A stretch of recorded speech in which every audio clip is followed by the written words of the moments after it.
There are very few pieces in choral music that have to do with war and actually have to do with particularly the issue of World War I or World War II. The two that come to mind are the Benjamin Britten War Requiem and the Tippet Child of Our Time. 2 days after World War II began, he began this piece. And he consulted with T.S. Eliot on text, but T.S. Eliot basically liked the way he was heading with the text and suggested he write it himself and the libretto himself. But this piece grew and grew and what was groundbreaking in its design. First of all, he wanted somewhat of an oratorio, so he consulted what we consider maybe one of the most famous oratorios of all times. He looked at Handel's Messiah and liked how it laid out and looked at the structure, and he wanted to imitate that with this piece. Of course, then he looked to another inspirational composer, J.S. Bach, and he wanted to imitate the idea of the Passions. Well, in this particular piece, the Passions, rather than put chorales in, German chorales, would have been very awkward and would not really speak to the people of the time. And he wanted, the chorales, when Bach put them in, they spoke to the people of the time. But these chorales would not speak to the people of the day. So he happened to be listening to a radio and heard African-American spiritual steal away and immediately thought, I can make a fabulous comparison between how the slaves were treated in America and what kind of misery the Jewish people are going through in Germany. And so he thought, how do I combine these two? So in the place of these chorales, he puts these very heartfelt spirituals. Let me play a little of one of those spirituals for you right now. The first one you hear in the work is Steal Away.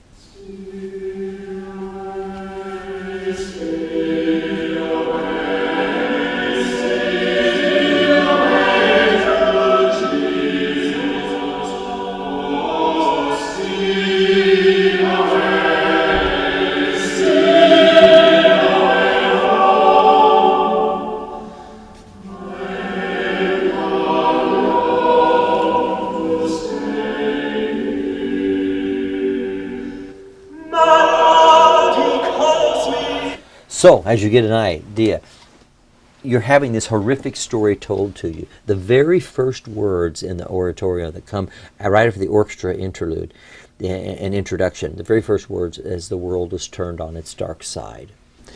So this work is a very poignant work. It's not a piece for easy listening.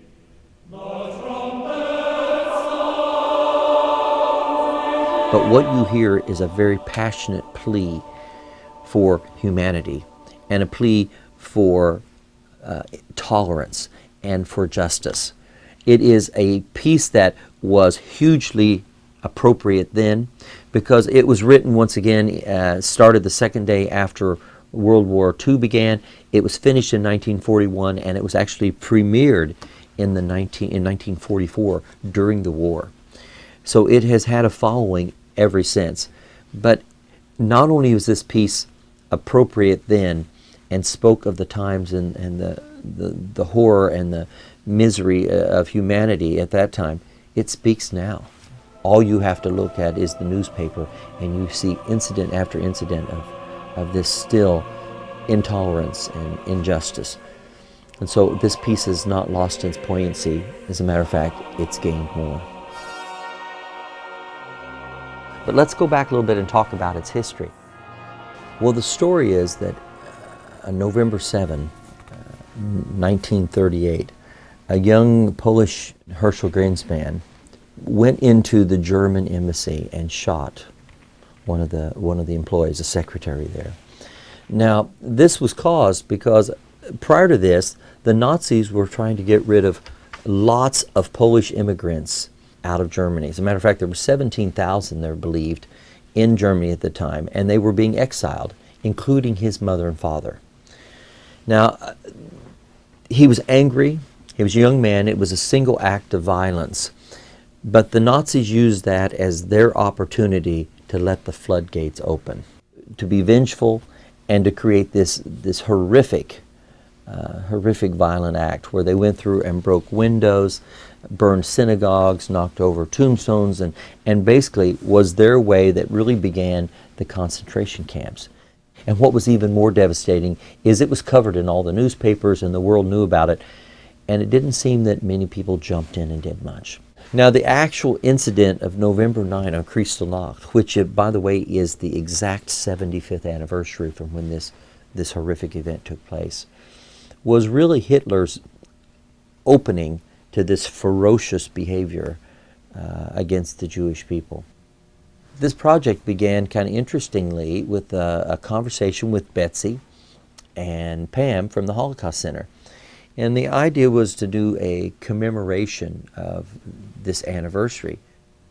The partnership began with the Holocaust Center, and then more people started jumping on board because it's such a great project. Now we're trying to use this as an opportunity to talk about all kinds of current topics such as bullying and intolerance and injustice.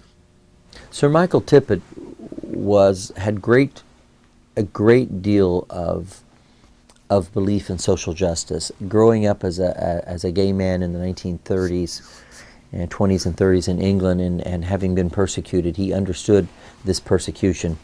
A very interesting point in the 1930s when he wrote this piece, struggling young composer and conductor, he wasn't very well known.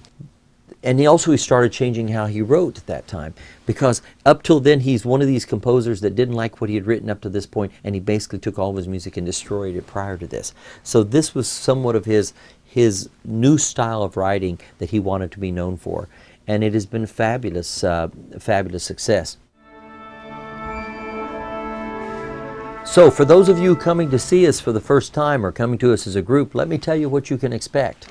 First of all, you'll enter into this beautiful chapel on the historic register, the Knowles Memorial Chapel. And the first thing you will see is a big orchestral platform and big platform of choir members. The orchestra for this piece will probably be around 60-member, 60-piece orchestra, and the choir will be about 160 singers. So the first thing you'll hear, if you're not used to these concerts after the tuning, is you're going to hear a first half with a couple of little gems. And then a little introduction about the program, a short intermission, and then coming back and hearing the Tippet's Child of Our Time. Now the thing about this particular work is that it's in 3 sections. It will move very dramatically. There are some moments that are going to be striking to you. How do you write a piece of music that deals with this horrific, awful subject? And you don't make it by making really pretty little tunes. You make it by making it strong statements and harsh reality of the time. So this is a program where you have to bring your intellect and you have to bring your soul too, because this is going to tug at you. It's going to drag you out emotionally. It will require you to reflect upon who we are and where we've come from and frankly where we're going. This is a piece that you do not want to miss. This is a musical experience. As we say this year, music, the essence of life, this is indeed a piece that lives up to that billing.